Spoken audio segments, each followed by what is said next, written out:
Sore semua. Sore Faras, apa kabar? Halo sore Pak Niki, baik baik baik sehat-sehat. Lancar puasa? Ya masih Lancar. agak-agak lemes. Baru beberapa hari pertama tapi ya alhamdulillah so far oke. Lumayan, tinggal 29 hari lagi. Kalau ngitung mundur makin kerasa apa lamanya. Optimis kan, tinggal bukan masih. Iya dong, betul betul. Optimis. Hari ini kan happy banget nih. Beberapa hari ini happy karena hari ini new high lagi ya. New high lagi Pak, Iya, betul. New high Tapi lagi. mungkin volumenya nggak terlalu besar ya, Pak. Hah? Volume nggak terlalu besar ya? Nggak apa-apa, yang penting new high aja. Gitu. Oke, mungkin buat teman-teman yang baru bergabung, sedikit informasi aja. Nanti di akhir acara kita akan ada giveaway sebesar 500.000 untuk empat orang pemenang yang beruntung. Jadi masing-masing pemenang dapat 500.000 ya. Sampai akhir. Oke, 500.000 ya? Cukup lah ya buat beli saham apa tuh? Satu lot boleh lah. BRI Bisa. cukup kan BRI? Cukup 400. Iya. Goto dapat 10. Oh, Goto. Goto dapat banyak malah. Buka juga ya. Jadi hari ini Oke. bincang-bincang santai aja kan? Iya. Bincang-bincang santai aja, Pak. Mungkin kita bisa mulai dulu. Beberapa hari ini saya lihat di Telegram saya itu banyak, Pak. Saya di invite grup gitu, Pak. Mengatasnamakannya sih investasi, cuman saya kok kayaknya kurang yakin. Saya merasa ini mungkin investasi bodong. Menurut Bapak gimana sih, Pak, tentang investasi bodong ini? Ini cerita yang nggak pernah berakhir nih. Ya Faras ya, cerita Betul. klasik yang terulang terus, bentuknya bisa berubah-berubah terus. Kalau dulu belum ada zaman Telegram, belum ada zaman medsos gitu kan, rasanya sih investasi bodong juga udah ada. Tapi dulu dari tetangga-tetangga, dari saudara, dari keluarga. Tapi sekarang ya bentuknya jauh lebih canggih, sebarannya lebih luas. Tapi kan kita tahu juga bahwa beberapa waktu terakhir kan kelihatannya lumayan banyak lah berita, ya kan hampir setiap hari berita mengenai yang bodong-bodongan tanpa menyebut nama, rasanya kita semua tahu lah yang kayak gitu. Jadi ya masih akan ada aja, selalu ada. Mau ditutup, mau dinyatakan ilegal oleh OJK atau oleh pemerintah, tapi tetap aja lahir lagi. Kayak mati satu tumbuh 1000 malah. Gitu ya? Gitu nggak Faras, gimana kondisi Betul. terakhir?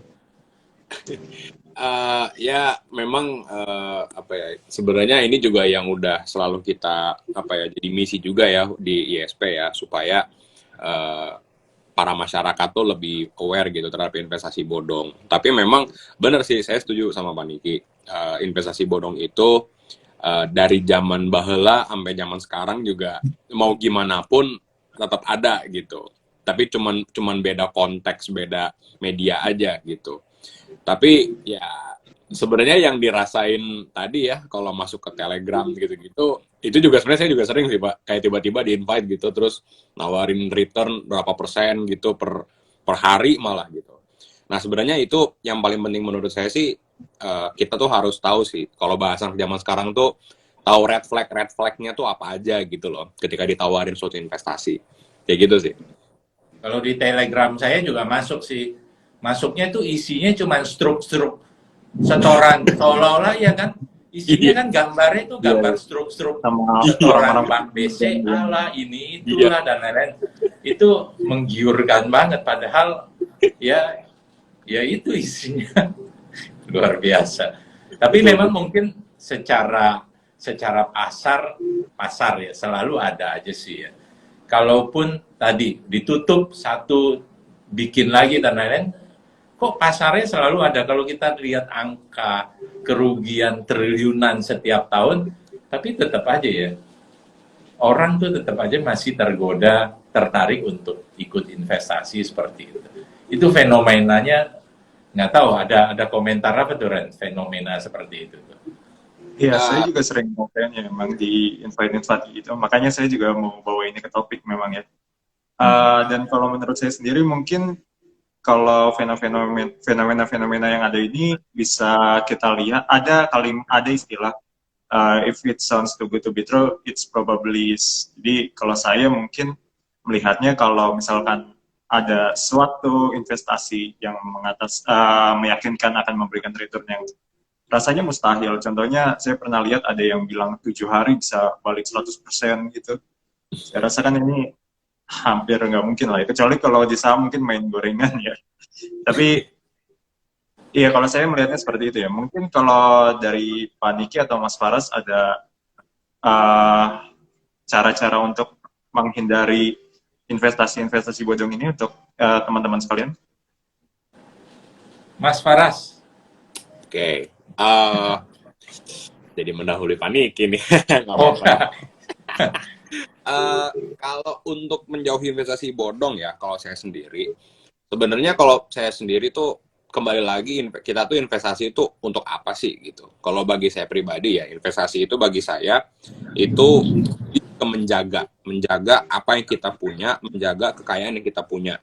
Maksudnya supaya ya minimal banget nggak tergerus inflasi sama naik-naik harga atau apalah gitu. Nah, problemnya adalah penglihatan saya ya, banyak orang yang akhirnya ngelihat prospek itu terlalu dalam gitu, tapi mereka nggak merhatiin resikonya kan. Kalau ya mungkin Pak Niki juga udah lebih paham ya, pasar modal kan ada namanya high risk high return gitu.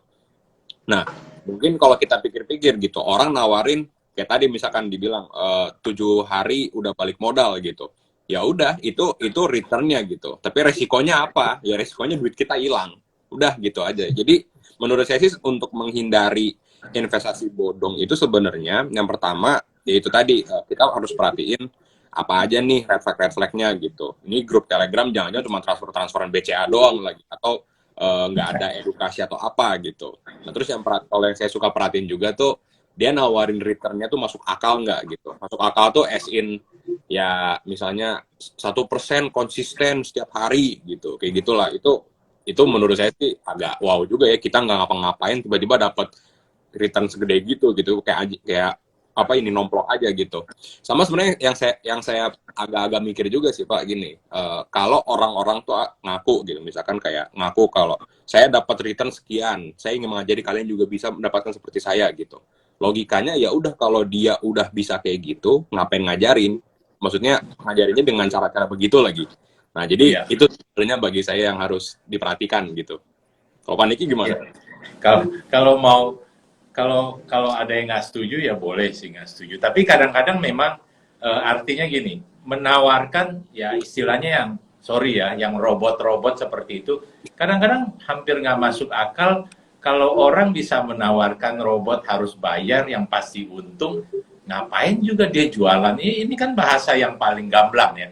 Bahasa paling terang kalau saya punya robot yang pasti untung, kenapa saya masih susah-susah mesti jualan sih di medsos seperti itu.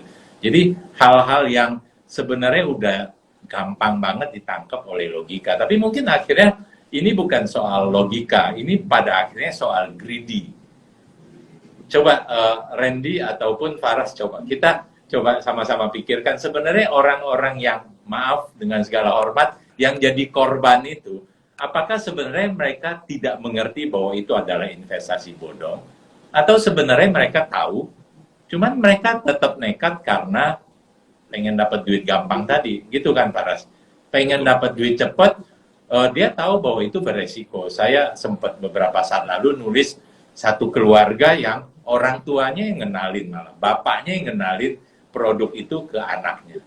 Dan memang akhirnya anaknya jadi korban. Bapaknya coba, kebangetan banget itu bapak-bapak itu. Kayak gitu, tapi mereka tahu bahwa bapaknya pesannya adalah hati-hati nanti ini nggak bisa lama nih main produk atau main yang investasi semacam ini, naruh duit seperti ini nggak bisa lama. Dan akhirnya memang ya kejadian seperti itu.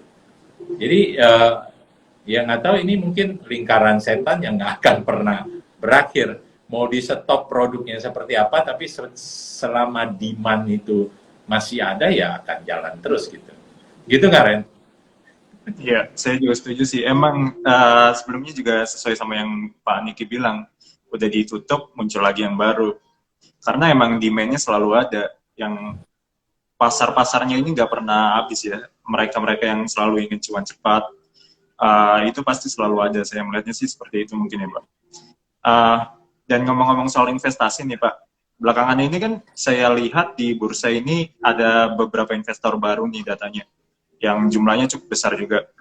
Dan mayoritas ini adalah kalangan milenial. Kalau Pak Niki ini atau Mas Paras, lihatnya investor milenial ini yang kayak gimana sih Pak? Paras yang paling cocok nih menyampaikan pendapat. Sesama milenial, saya mah penonton aja. Ini juga milenial dong. Oh iya, masih dong, ISP gitu loh. Yoi. Kalau investor milenial ya, menurut saya juga sebenarnya ini juga udah memperhatikan dan kebetulan saya juga bagian ya dari investor milenial gitu.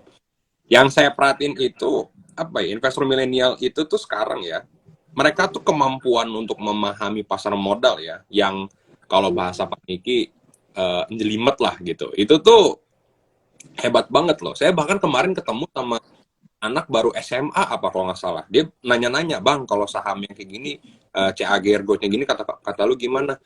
Dalam pikiran saya, emang saya dulu SMA udah ngerti CAGR tuh apa gitu loh. Kok nih anak udah tahu gitu. Terus kayak udah nanya, "Bang, kalau menurut lu PI segini bagus gak ini, Mak?" Kok nih orang ngerti. Jadi yang saya tangkap itu investor milenial itu ya kebanyakan orang-orang seperti saya nih gitu.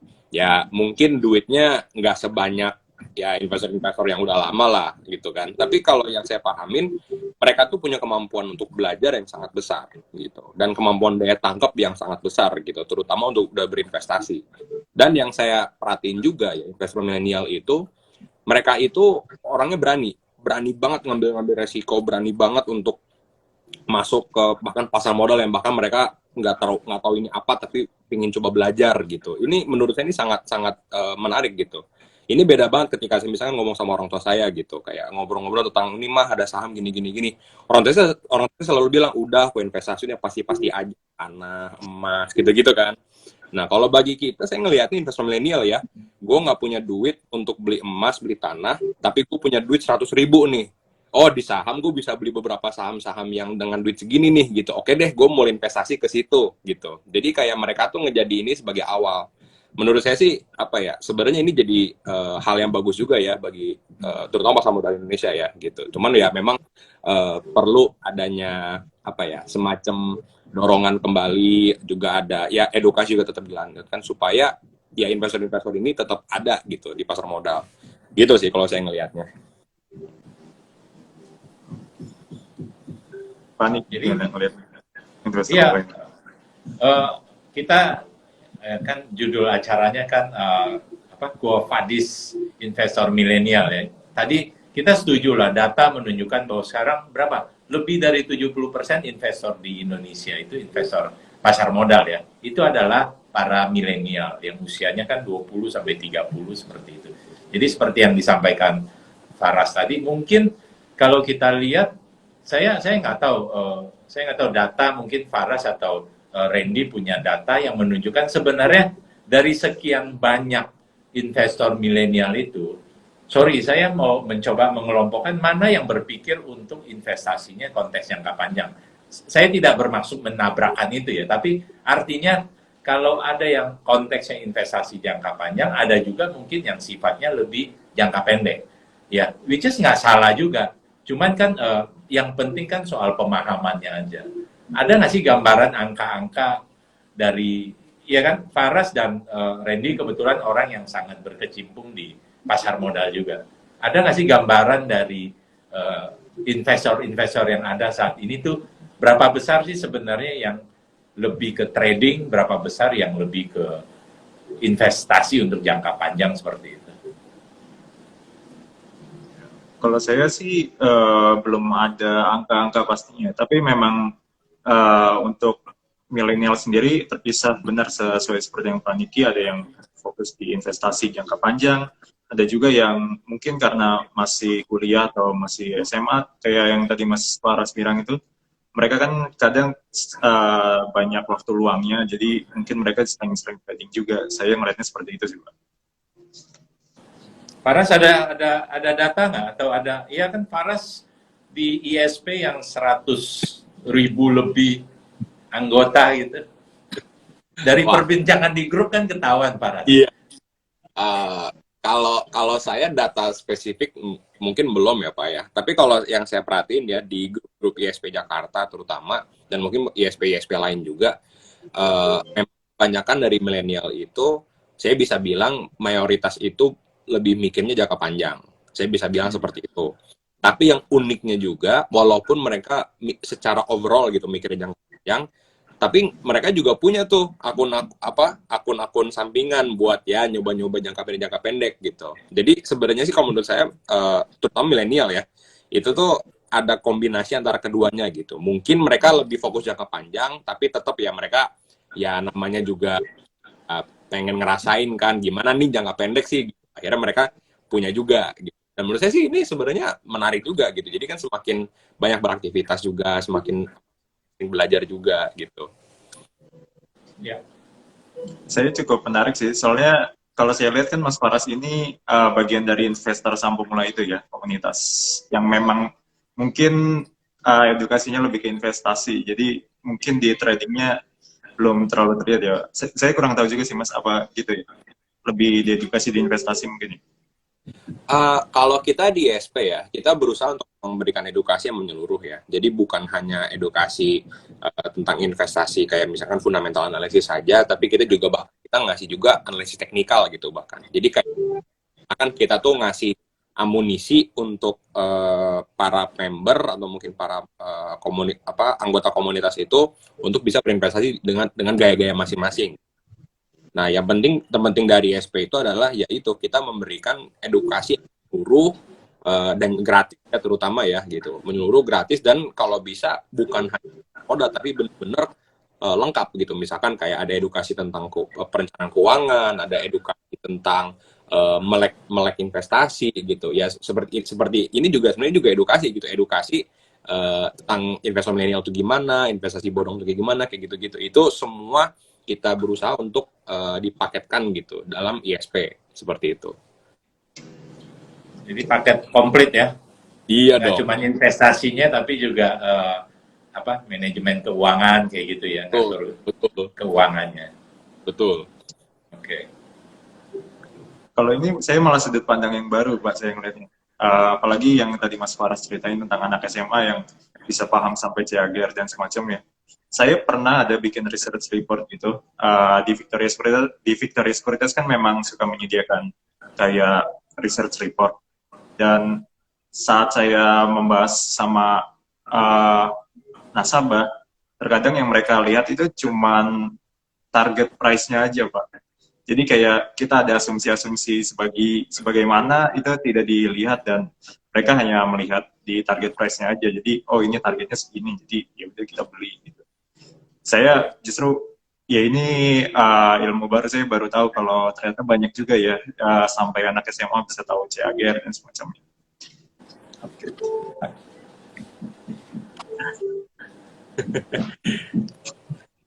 Tapi memang jadi kalau sorry lanjut gimana Oke, jadi kalau menurut Pak Niki sama Mas Faras nih ya, kita itu perlu belajar investasi nggak sih? Oh, kalau perlu pasti perlu lah, ya kan nih. Kalau kan kita udah setuju lah, kita tahu bahwa saya percaya semua yang live saat ini juga kita tahu bahwa kita butuh investasi, ya kan. Dan kita butuh untuk belajar mengenai itu. Satu, ya itulah kembali kita produknya yang kita nggak sampai yang tadi di awal kenanya investasi bodong itu amit-amit lah. Rasanya kita di level pengetahuan, at least wawasan yang sudah tahu bahwa itu rata-rata kan teman-teman yang kita kenal sekeliling praktis sudah tidak kena lagi dengan yang namanya investasi bodong, ya kan. Nah, yang kedua bahwa kita tahu butuhnya konteks investasi dan lain-lain. Mungkin yang masih salah satu poin yang tadi disampaikan Faras juga yang masih jadi PR itu adalah mengamunisi, mempersenjatai kita. Akhirnya nggak beli saham hanya gara-gara FOMO istilah kemarin-kemarin atau yang gorengan. Nah, mungkin yang soal gorengan ini juga salah satu fenomena, ya kan? Fenomena yang selalu ada, sama. Nggak persis, ini bukan investasi bodong, teman-teman. Gorengan itu saham loh. ada, barangnya ada, jadi bukan bodong, tapi tetap aja ada konteks spekulasinya seperti itu. Ya, gitu Faras. Betul. Sejauh apa gorengan tuh menarik untuk dicermati, ditransaksikan sih sama para milenial itu? Kalau gorengan ya sebenarnya ya bisa dibilang sih menarik sih menarik ya. Tapi ya kembali lagi ke ini sih Pak, kalau menurut saya sendiri gorengan dan ya saham-saham ya kita bisa bilang ya aktif banget diperdagangkan gitu ya, dan memang bergeraknya kita juga sudah suka tidak tahu itu. Nah sebenarnya sih kalau menurut saya ini yang harus menjadi perhatian gitu bagi para terutama investor milenial ya gitu. Karena memang ketika kita memutuskan untuk masuk ke hal-hal seperti ini ya berarti kita harus tahu resikonya dong gitu. Makanya kalau di kami ISP itu kita selalu memberikan bukan rekomendasi investasi ya, tapi lebih ke anjuran lah gitu. Belilah saham yang memang kalian mengerti gitu. Ya kalau misalkan kalian mengertinya itu industri misalkan Indomie gitu, industri mimian, ya udah beli aja yang seperti itu. Jadi kita tuh berusaha untuk kalian tuh ketika investasi, kalian tuh membeli hal yang kalian tuh harusnya mengerti gitu. Tapi ya kita kan nggak bisa mengontrol kan, tiba-tiba ada aja yang bang gue beli saham ABCD nih, yang ini ternyata pasti cek wah nih gorengan nih gitu. Tapi ya itu kembali lagi kan itu kan part of education juga gitu. Tapi ya kita sih berusaha untuk tetap ketika berinvestasi kalian tuh membeli perusahaan itu kalau bisa benar-benar kalian pahami dan kalian bertingkahlah sebagai pemilik gitu, jadi dari perusahaan itu gitu sih Pak kalau dari saya. Kalau dia argumennya enggak, saya ngerti kok gorengan ini gitu, nggak apa-apa juga lah Pak Ras. Ya kalau dia bilang ya saya ngerti gorengan ya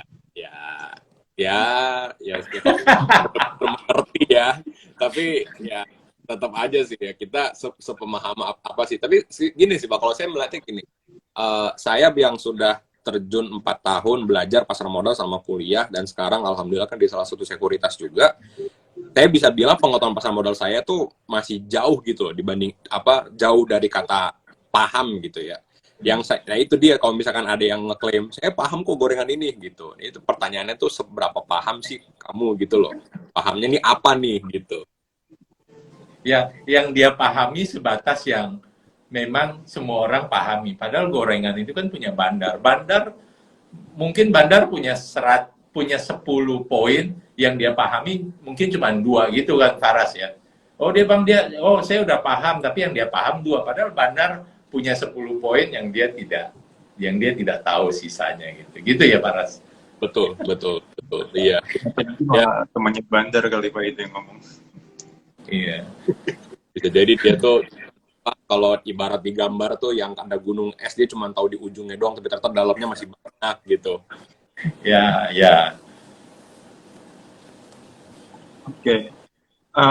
Kalau saya melihatnya belajar investasi itu memang perlu seperti yang Pak Niki tadi bilang, biar kita nggak kena kayak investasi bodong itu, untuk menghindari oknum-oknum tersebut. Tapi di lain sisi, saya punya teman juga Pak. Ya.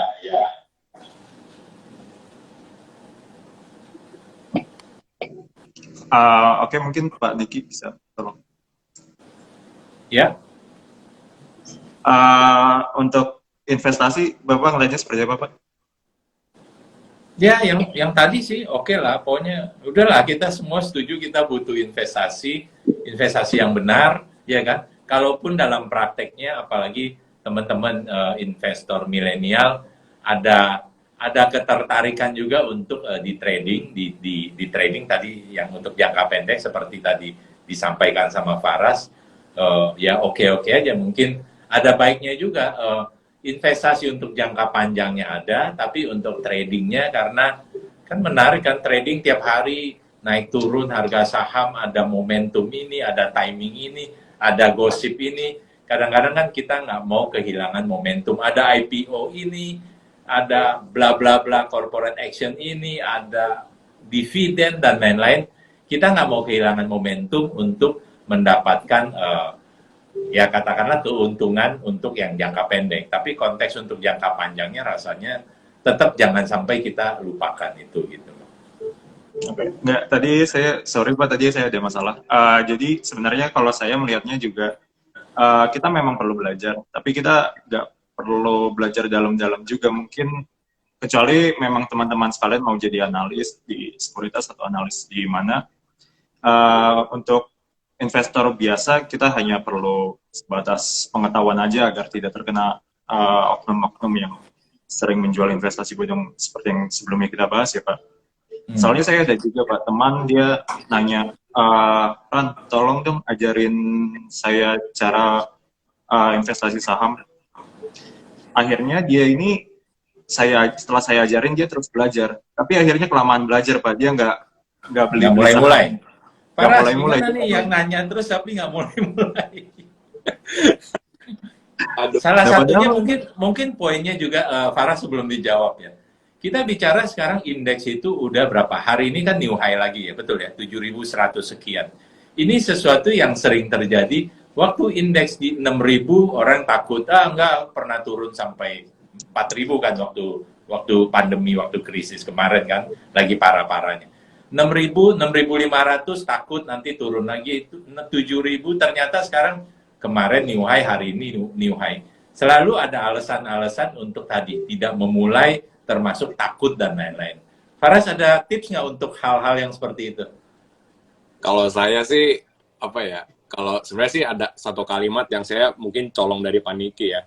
Jadi jangan jelimet gitu. Itu sebenarnya bener gitu. Kita tuh jadi investor tuh kalau misalkan emang kita mau ya belajar nggak apa-apa Bang. Tapi kalau saya sih jadi orang setuju kita belajar sambil menyelam gitu loh. Daripada kita belajarin semua tekniknya sekarang tapi kita nggak praktek-praktekan akhirnya kita nggak bisa tahu nih aplikasinya gimana gitu. Ibarat kata mah ya kayak misalkan kita belajar berenang nih gitu. Kita belajar di buku tulis, kita belajar di buku paket. Oh berenang tuh ada gaya dada, gaya punggung gitu. Tapi kita nggak pernah nyentuh kolam renang gitu kan sama aja bohong gitu. Nah saya sih mikirnya lebih bagus orang itu ya dia udah belajar gitu, udah tahu tekniknya, coba praktek dan coba lihat nih yang dia pelajarin itu berhasil atau enggak. Kalau dia berhasil ya bagus, kalau enggak jadi belajar gitu. Kalau tapi ya sebenarnya sih kalau saya boleh jujur ya, saya dulu pertama kali masuk pasar modal juga saya orangnya nggak kayak gitu.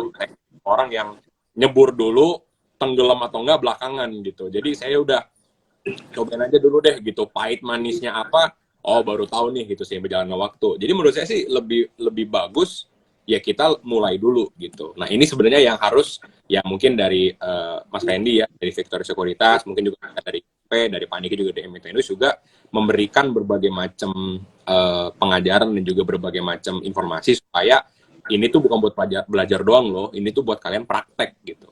Itu sih Pak. Walaupun biasanya disebutnya ada uang sekolah gitu ya. Iya.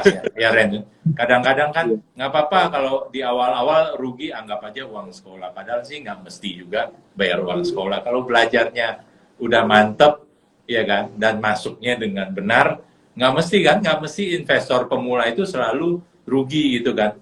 Karena di ISP dari sekian ratus ribu investor, masa sih ceritanya semuanya pasti pernah rugi di awal? Enggak juga kan. Enggak. Yang langsung cuan gede juga banyak kan? Banyak. Asik. Jadi ikutlah ISP, join. Kita Gitu ya. tapi emang saya juga setuju sih Pak, mendingan langsung praktek aja ya, menyebur ibaratnya ya, nyebur ke kolam renangnya. Soalnya di Victoria Sekuritas juga buat bikin akun itu sebenarnya gampang Pak, cuman butuh NPWP sama KTP aja. Nanti mungkin bisa dicek di website kita juga ya Pak. Setoran 100.000 bisa kan? Bisa sih. Ya syaratnya cuma butuh KTP dan NPWP aja sih Pak. Buat teman-teman setoran awal lah ya. setoran 100.000 tuh penting tuh, soalnya banyak tuh, apalagi mahasiswa ya, udah punya duit 100.000, 200.000 gitu, nanya bisa nggak nih kita mulai investasi saham dengan duit 100.000. Nah itu sebenarnya jadi hal apa ya, titik jual juga sih jadi sekuritas gitu ya, untuk bisa mengakomodir lah kayak gitu-gitu. Oke, dari tadi kita udah ngomongin soal investasi nih. Terus kalau menurut Pak Niki sama Mas Faras, investasi itu bagusnya yang seperti apa sih? Wah kalau ini Panikin yang lebih jago nih.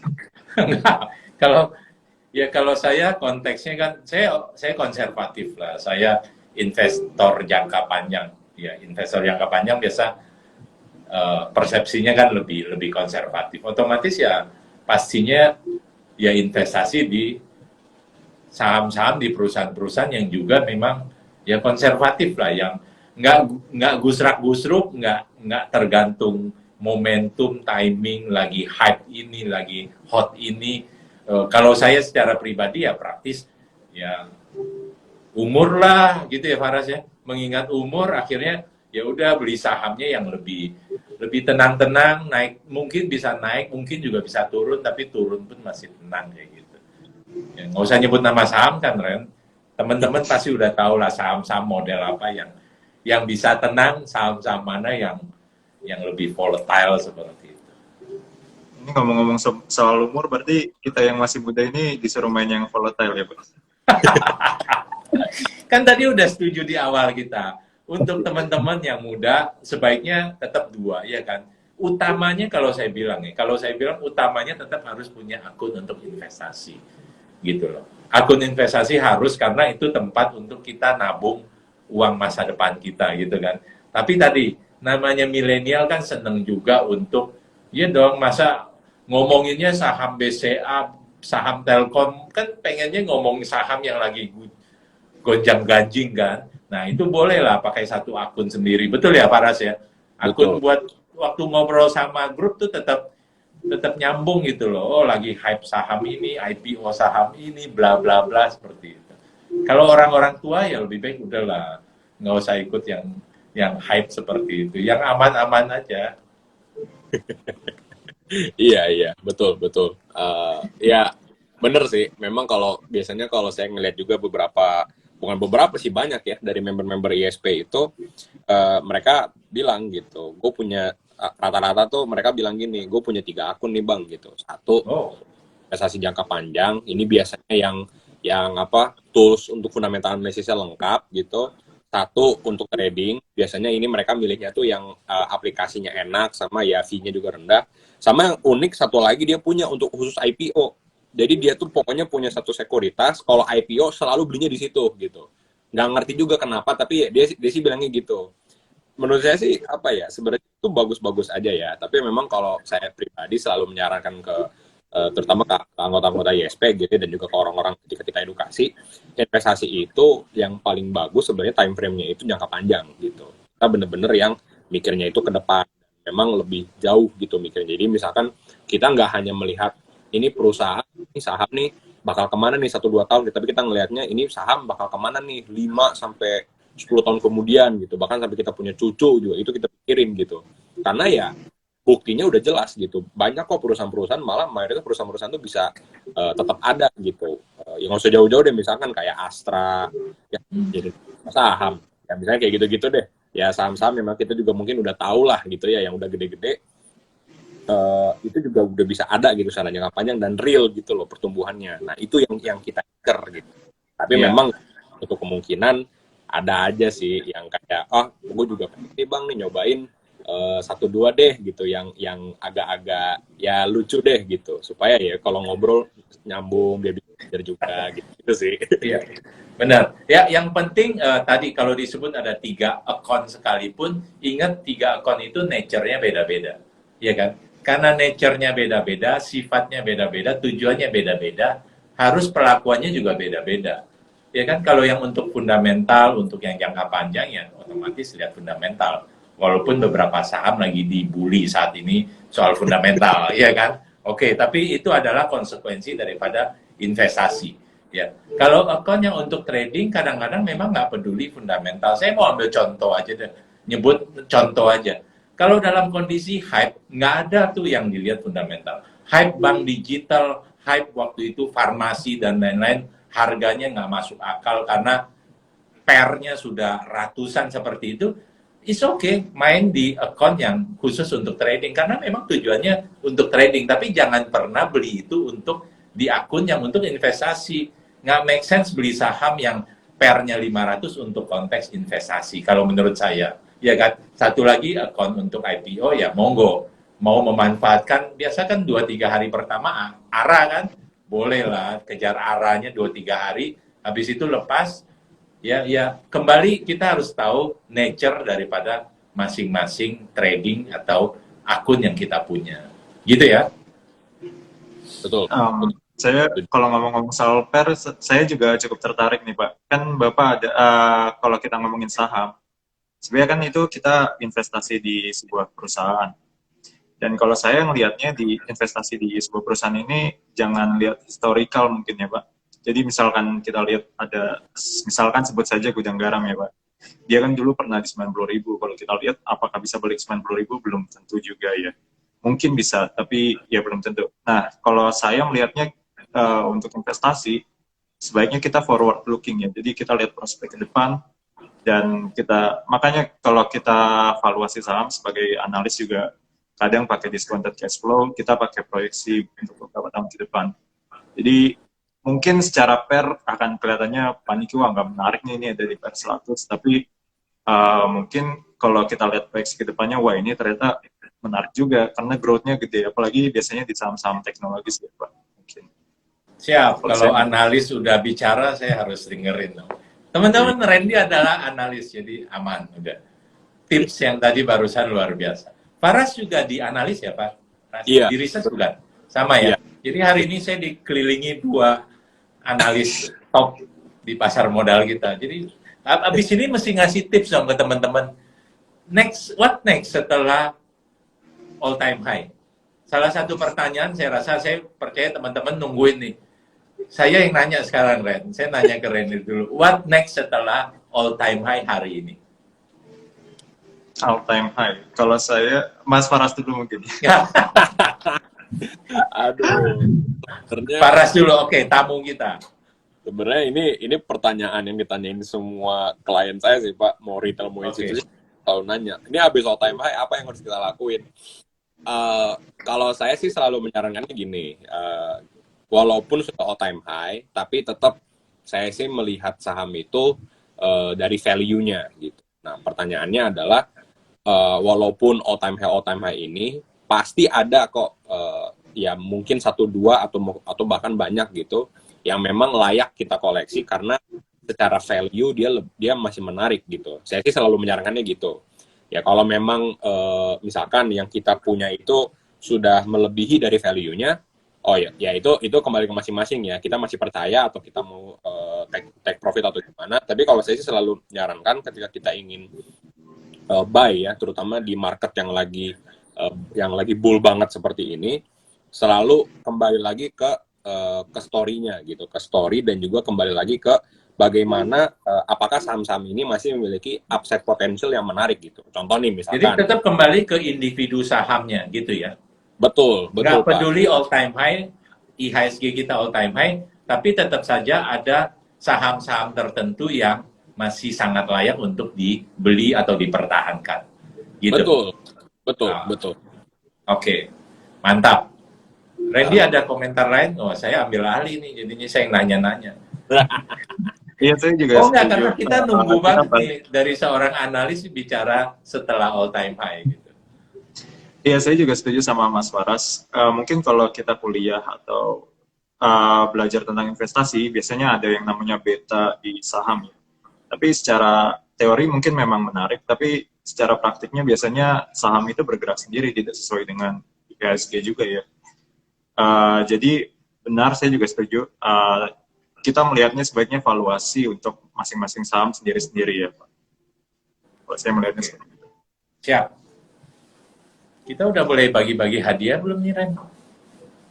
Sebentar lagi Pak. Oke. Oh, belum.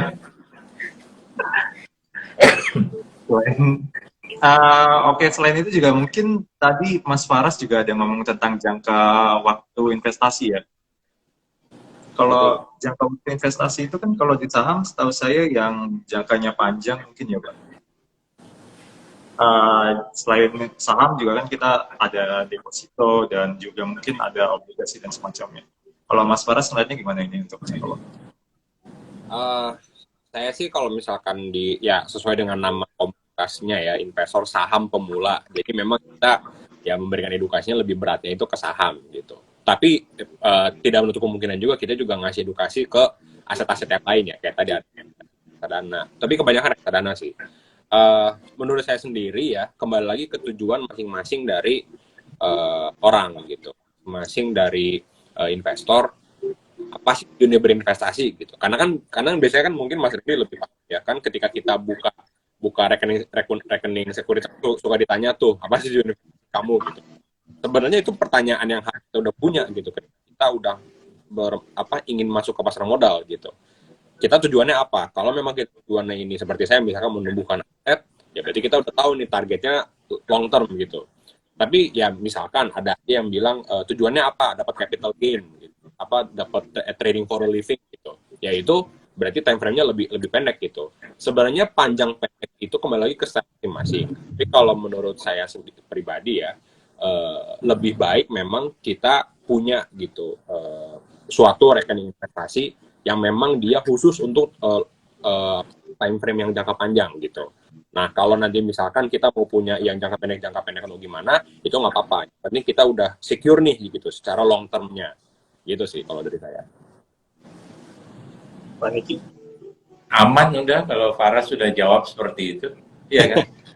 Kalau saya merasa bahwa untuk investor milenial, saya mengaca kepada saya. Pada saat saya masih muda, walaupun sekarang masih muda, ya Ras ya.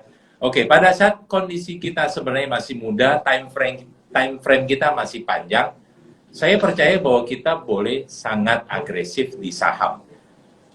Ya, tapi di saham yang konservatif. Kalau saya akan agresif, kalau saya punya uang 10, mungkin 8 saya tubrukin semua ke saham. Tapi saya akan memilih saham yang konservatif.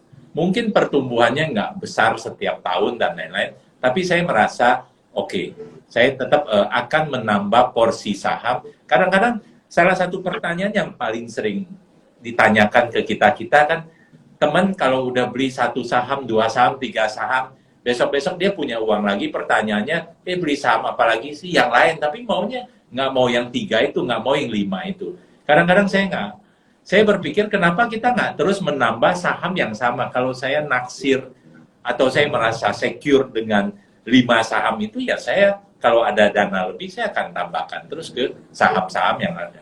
Cukup untuk konteks diversifikasi rasanya. Nggak cuma 1 saham, tapi banyak orang kan kadang-kadang yang mau beli lagi saham yang lain seperti itu. Ya konteksnya sih seperti itu. Jadi agresif sangat oke untuk teman-teman milenial, tapi agresif di saham yang pas. Jangan nekat, jangan FOMO, jangan mau kaya mendadak, kaya cepat, saham apa aja ditabrak gitu. Kalau mau yang itu bolehlah di trading, tapi bukan konteksnya untuk yang investasi. Okay. Saya rasa teman-teman yang lagi nonton ini udah nggak sabar sama giveaway-nya mungkin ya Pak. Jadi mungkin iya dong, 500.000 gitu loh, bisa beli berapa lot Goto tadi? 10 kayaknya. Kalau Paras ngomongnya Goto, kalau saya ngomongnya BRI kan beda generasi ya begitu tuh. Mungkin Mas Faras lebih paham. Tadi udah beberapa pertanyaan juga, udah lumayan banyak kayaknya. Tapi silakan. Oke. Untuk dari kami giveaway-nya itu selain kita menerima pertanyaan dari penonton, kita juga mau nanya ke penonton terkait beberapa hal mengenai Victoria Sekuritas. Buat yang belum tahu, Victoria Sekuritas ini adalah bagian dari Victoria Group, yang salah satunya ada Bank Victoria yang listing di IPO.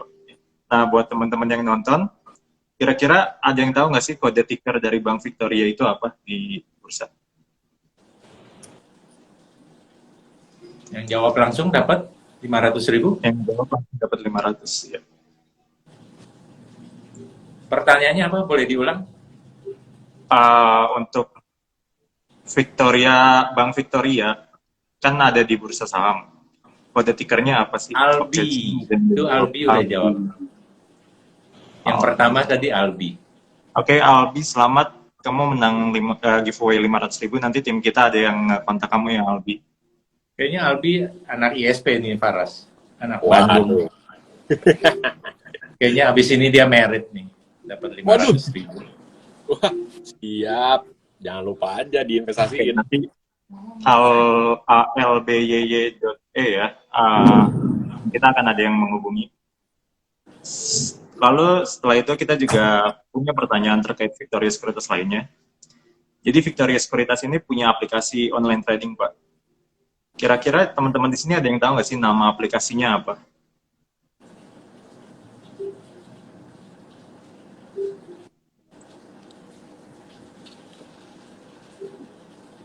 Ada yang tahu nggak? Apa tadi nama aplikasi Nama aplikasi dari online trading di online Victoria trading Victoria gitu ya, Victoria Sekuritas. ada di website kita tuh. Oh, Victoria.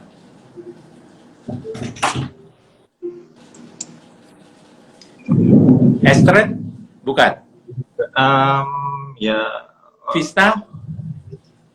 tapi Vista Coirol bukan? Aman kemarin udah Oke, Hotman Rakasiwi, jawab benar ya. Coirol Aman, mohon maaf kita untuk nasabah yang belum ada ya. Jadi mungkin Hotman Rakasiwi. Selamat, kamu menang 500.000. Nanti tim kita ada yang menghubungi ya. Nah, sekarang dari teman-teman investor, misalkan ada yang mau nanya, dipersilakan.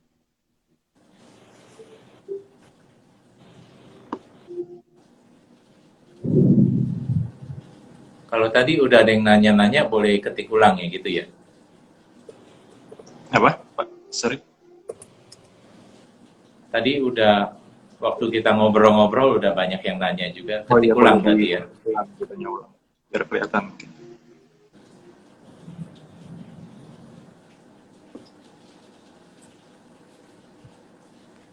Belum ada yang nanya. Sambil nunggu, Faras target sampai akhir tahun berapa indeks? Sambil nunggu. Target saya pribadi ya, dan ya mungkin target ini mewakili dari sekuritas saya ya, target kita akhir tahun 7.200 untuk tahun ini. 7.000? 7.200. Ini udah deket lagi dong 7.200, Faras. Ya makanya Pak, bisa Pak. Ya itu kan 50 target. 50 poin lagi udah selesai 7.200. Ya makanya, tapi kan 50 poin lumayan nih. Nah, ntar kalau memang udah tercapai, ya kita review lagi. Oke, kita udah ada pertanyaan dari Mas Jonathan _Eloy ya. Untuk long term, baiknya investasi bank atau hedge ya? Waduh. Gimana nih, Pak Niki, Ini- Mas Far? Jangan saya. Ini analis yang harus jawab. Ini Silakan pertanyaannya buat teman-teman Faras kita dan nih, Resi. Mas. Buat analis ini mah bukan. Aduh, kalau tech atau banking ya, kalau saya sendiri ya sebenarnya, aduh kita udah mulai ngomongin serius nih. Kan kalau di saat sekarang market ini kan kita mungkin tahu yang lagi happening isunya ya, itu kan tensi geopolitik Rusia Ukraina sama kenaikan suku bunga gitu. Kalau saya sendiri sebenarnya ini bukan, ini disclaimer di garis keras ya. Sekali lagi bukan rekomendasi. Kalau saya sendiri lebih prefer itu lebih ke banking gitu. Kenapa? Karena banking itu dia lebih stable dan dia juga memang proven ketika ada situasi-situasi khusus seperti ini dia bisa lebih resilient gitu ya. Contohnya misalkan kayak kemarin pandemi, banking ini bisa tetap sustain gitu ya, walaupun memang banyak yang kehantam gimana, tapi kalau kita fokus ke banking lebih ke situ. Nah, tapi bukan berarti kita bilang kalau tech juga ini buruk juga gitu. Yang perlu kita perhatiin dari tech memang sebenarnya itu pertanyaan adalah kita kuat berapa lama megang saham tech gitu. Karena ya kayak Amazon, ya ini studi kasus di luar ya, misalkan kayak Amazon atau kayak Netflix gitu, mereka tuh butuh bisa puluhan periode gitu supaya itu udah bisa dibilang menguntungkan gitu. Nah itu kembali lagi, makanya kalau memang investor-investor yang memang ingin jangka panjang tapi juga pengen stabilitas, mungkin lebih pilihnya banking. Tapi kalau memang pengennya yang lebih lebih quote-unquote seru ya, tapi serunya juga ini tanda kutip ya. Nah itu tech juga mungkin bisa diperhatiin. Gitu sih kalau dari saya. Oke, kalau saya melihatnya sama ya, mirip-mirip Soalnya kan kalau kita lihat di luar mungkin yang teknologinya udah lebih banyak, saham-saham teknologinya udah lebih banyak dan lebih besar juga. Kalau kita lihat itu misalkan Amazon, dulu itu dia juga rugi besar-besaran, mirip sama Buka gitu. Nah, tapi kalau misalkan kita masuknya di saat setelah dia membukukan untung, saya rasa itu kita masih bisa merasakan uh, plus di portofolio kita. Jadi kalau saya melihatnya mungkin jangan buru-buru, kita bisa tunggu sampai mereka membukukan rugi dan mungkin barulah saatnya itu kita masuk di saham-saham itu. Berarti artinya terbukti kan mereka ini selama ini buang-buang uang bisa menghasilkan keuntungan. Kalau saya melihatnya seperti itu sih. Kalau dari teknologi, kalau dari perbankan, kalau saya ya, sebagai orang tua belinya saham-saham old economy, orang tua gitu loh. Sahamnya old economy, dan kebetulan kalau perbankan kan otomatis perbankan itu bagaimanapun dibutuhkannya kan. Kalau tech-nya lagi hype, lagi hot dan lain-lain, pasti bank juga masih dibutuhkan. Jadi aman-aman aja, hidupnya lebih aman. Tapi ya tadi disampaikan, kalau mau yang mungkin lebih agresif, siapa tahu dapat jackpot dan lain-lain, boleh juga saham-saham tech. Ya kalau perbankan mungkin sesuai sama tipenya Pak Niki ya, karena yang konvensional, jangka panjang. Iya. Orang tua mungkin mau dari bilang gitu Jonathan, dia. cukup ya, ada pertanyaan lagi?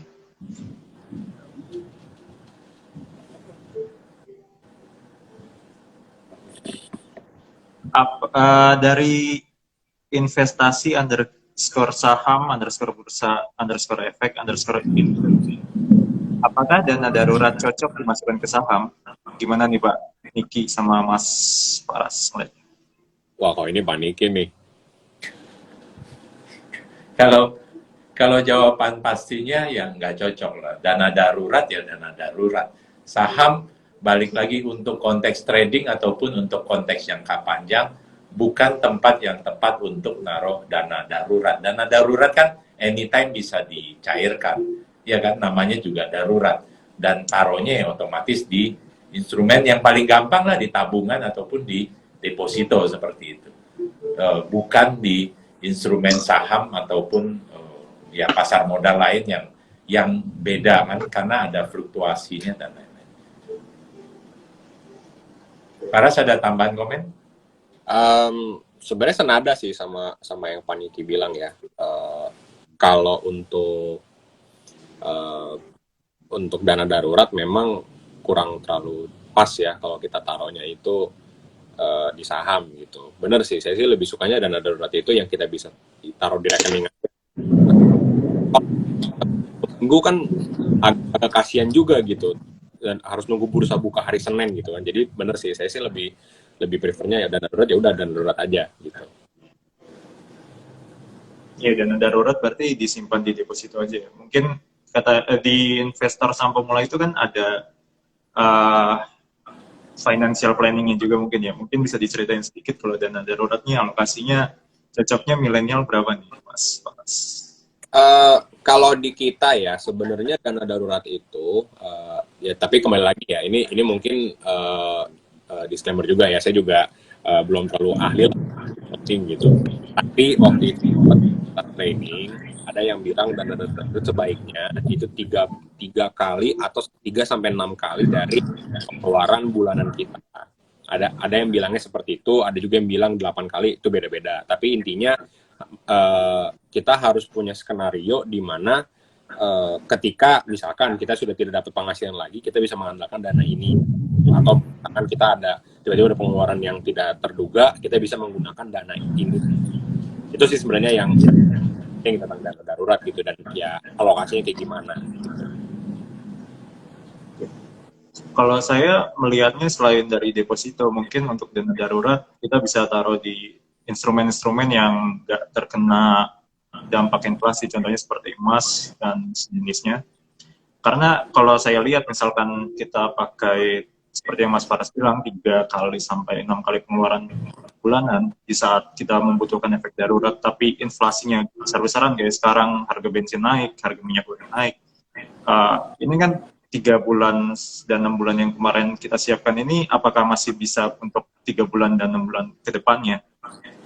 Karena inflasi ini kan mengakibatkan harga-harga naik dan pengeluaran kita pun juga pasti akan naik dong tiap bulannya. Jadi kalau saya melihatnya mungkin ada instrumen-instrumen seperti emas yang memang terkenal akan tahan inflasi dan sejenisnya. Mungkin Pak Niki ada tambahan? Udah, Sama tadi saya rasa ya prinsipnya entah dana darurat atau dana usaha gitu ya. Ada teman yang tanya, ini dia lagi kondisi bisnisnya lagi slow, dia punya dana yang tapi cuma waktunya untuk 3 bulan misalnya. 3 bulan untuk bisa dia putar sebelum bisnis dia berjalan lagi. Ada teman yang sempat nanya saya waktu beberapa saat lalu, saya bilang udahlah mendingan nggak usah, biarin aja tetap di rekening bank aja daripada dia nekat muterin di saham kayak gitu. Ya sama seperti dana darurat juga bukan sesuatu yang pas untuk ditaruh di saham. Mas Faras, udah. Ya, senada sih.